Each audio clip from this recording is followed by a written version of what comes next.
Hello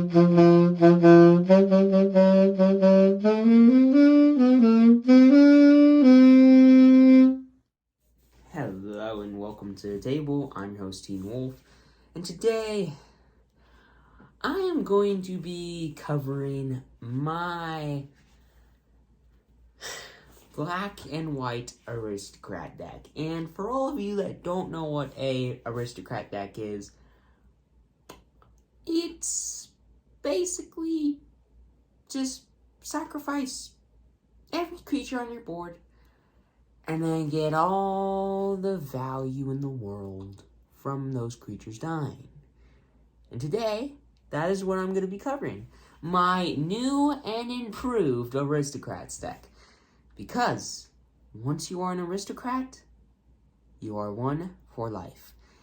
And going into a little bit of story time, this deck is very fun because no matter how powerful it may be, you're always going to have fun with it.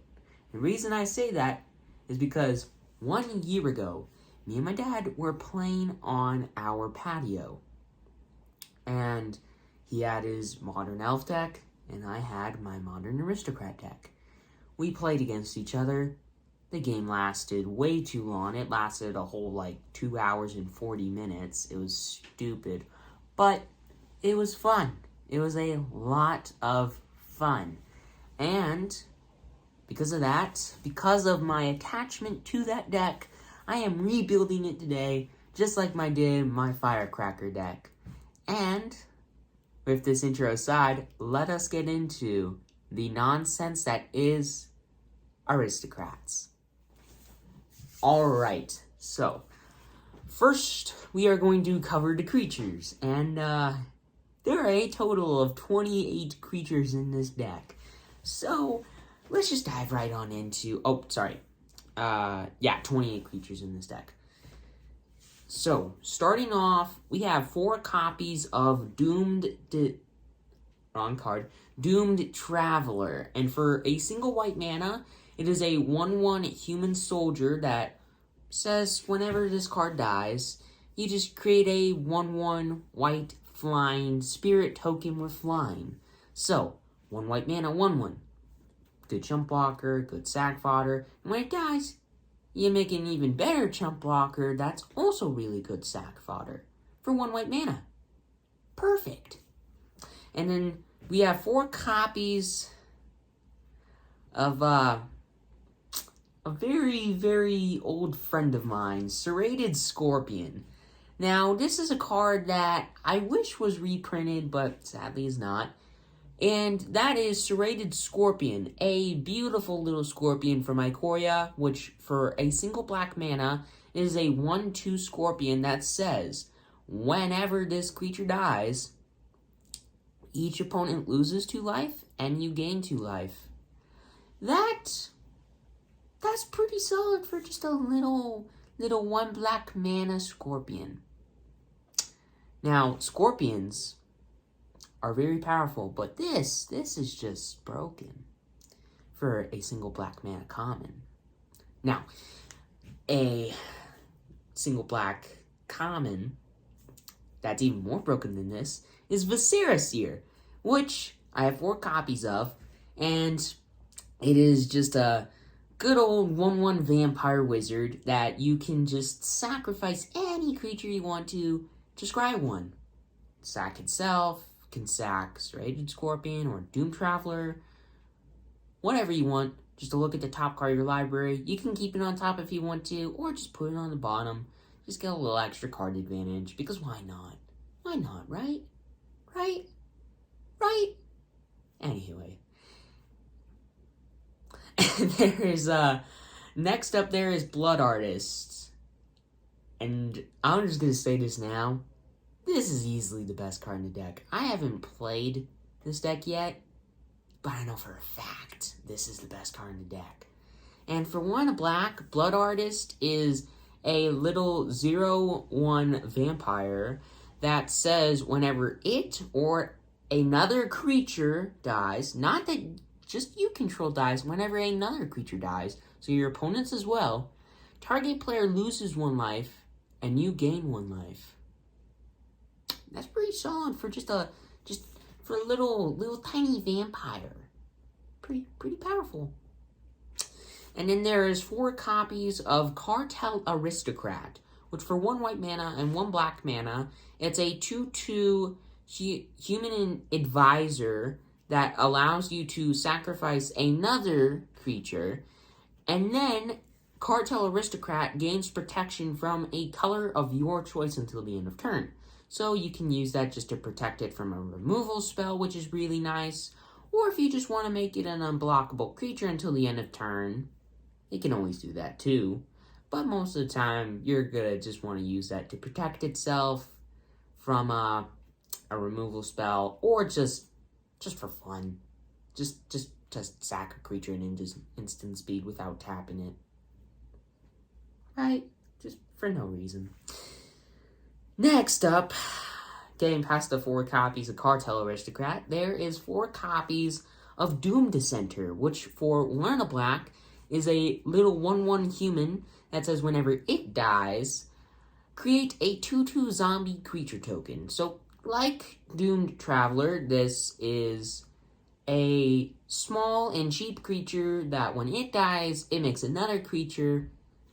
Now, granted, Doom Dissenter is worse than Doom Traveler by quite a bit, but still, you're going to want all the good cards possible that are just really good sack fodder in this deck. So, there you go. And then, last but certainly not least, there is 4 copies of Zulaport Cutthroat. And for 1 and a black, it is a 1/1 human rogue ally that says whenever another creature you control dies, or whenever Zulaport Cutthroat or another creature you control dies, each opponent loses 1 life and you gain 1 life. So this is kind of like Blood Artist, but worse. And the reason I say that is because it doesn't say whenever any creature dies, which sucks, but hey, it happens. Yeah. But it does deal damage to each opponent if you are playing a multiplayer game, which is nice because Blood Artist only deals a damage to a single player instead of multiple. But when just 1-on-1, Zulaport Cutthroat definitely isn't as good as Blood Artist. And in Modern, you're rarely going to be doing multiplayer, so there you go. And with that aside, let us get into the instance. So, instance. There is 8 instants in this deck, and I'm also going to cover the 7 sorceries as well. So, I have 4 copies of Path to Exile in this deck, and for a single white mana, it is a fantastic instant that anyone you ever played against is going to love, because it just says exile target creature, and then its controller may search their library for a basic land card, put it onto the battlefield tapped, and shuffle. So, it's an instant, 1 white mana, exile effect, and if your opponent's really mad at you, hey, if your mana screwed, you can get a land out of it. No big deal. I mean, to be fair, getting your opponent mana in Modern isn't always the best, but Path to Exile is worth it because you can exile a creature, and that's just really good in Modern. So there you go. And then, though this doesn't exile, it's still pretty good. 4 copies of Infernal Grasp, and for 1 and a black, it just says destroy target creature and you lose 2 life. Simple and easy. Short and sweet. Short and sweet. And then, moving on to sorceries, there is 3 copies, not 4 because you'll see. 3 copies of Bloodchief's Thirst, and for 1 black mana, it is a sorcery that says destroy target creature of mana value 2 or less. However, if you are to kick it for 2 and a black, which all that means is basically as you cast this spell, you can pay the kicker cost as an additional part of the cost. So, if you want to spend 4 mana to do the following, you can go ahead, but remember, this is only a sorcery, not an instant. And if you do end up kicking it for 2 and a black, adding up to a total of 2 and 2 black to play this card, you can destroy any creature or planeswalker instead of just one creature or planeswalker with mana value 2 or less. So, it's really good in the early game, but over time it gets worse. However, you can still spend a little bit more mana to destroy any creature or planeswalker instead. Now, granted, that's pretty expensive at sorcery speed, but if you have to, you just kind of have to. So, now, this next card is pretty sweet. 4 copies of Eaten Alive, which for 1 black is a sorcery that says, as an additional cost to cast a spell, you can sacrifice a creature. But if you don't, you have to pay 3 and a black. So, obviously, you're going to sacrifice a creature, because in this deck, why wouldn't you want to do that? And, it just says exile target creature or planeswalker. So, yeah, that's pretty good. It's only a sorcery, but in my opinion, this is probably the most powerful removal spell in the deck. Even though it's a sorcery, Path to Exile is definitely the most powerful removal spell in this deck. But Eaten Alive is really close. It's really close. So, there you go. And with that aside, let us get into the lands. So the lands, it's a pretty basic mana base. So, 2 copies of Bright Climb / Grime Climb Pathway.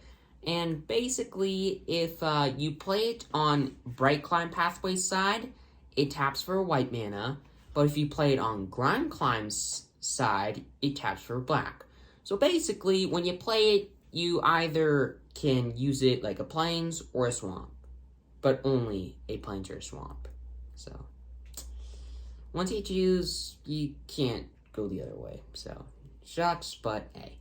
And 2 copies of it in this deck. I mean, it's not the best card, but it's still a pretty good card. And then there's 1 copy of Shattered Sanctum, which enters the battlefield tapped unless you control 2 or more other lands, and you can tap it for a white or black. Definitely a really solid card, but still. And then 1 copy of Shine Shadow Snarl. And this card enters the battlefield tapped unless you reveal a plains or swamp from your hand as you cast a spell, and like Shine Shadow Snarl, it taps for a white or black mana. Now, if you want to, Shine Shadow Snarl is quite a bit less expensive than Shattered Sanctum, so if you want to make the deck cost less, you can put in another copy of Shine Shadow Snarl and take out the Shattered Sanctum, even though Shine Shadow Snarl, in my opinion, is quite a bit worse, because you're not always going to have a plains or swamp in hand. But, yeah. And you may be asking, how many plains and swamps are in this deck? Well, there's 4 plains in the deck, mainly because there's not that many cards with white mana in their cost, and 9 swamps in the deck, because there's a lot of cards with black in their cost. And the average cost of each card in this deck, you may wonder, is a whopping 1.5. And you may be thinking, how? Well, I have finally achieved a goal that I've wanted to for a very long time. I have built a deck that's not red, that only has 1 and 2 drops in it. Every card in this deck only costs 1 mana or 2 mana. You may be thinking, you're going to run out of cards in your hand really quickly. This deck just combos so quickly, it doesn't even matter. So, there you go. And, with all of that aside, let us get into the cost of this deck. Okay, so this deck is, it's pretty expensive. Well, okay, it's not super expensive, but Yeah. So this deck, it's really powerful, but it costs $38. So yeah. Now, you may be thinking, that's pretty expensive for this kind of deck, because though it may seem super powerful, it's only got 1 and 2 drops in the deck, so you're going to run out of cards to play pretty quickly. Well, let's just see that, because here pretty soon, me and my dad are going to record gameplay videos for every single one of the modern decks I build in this set. So you're going to see just how powerful this deck is when you see that video. So go ahead and watch as this deck just kills your opponent without any issues whatsoever. And I'm your host, Teen Wolf. Please consider subscribing, and I'll see you when this deck does some pretty stupid stuff.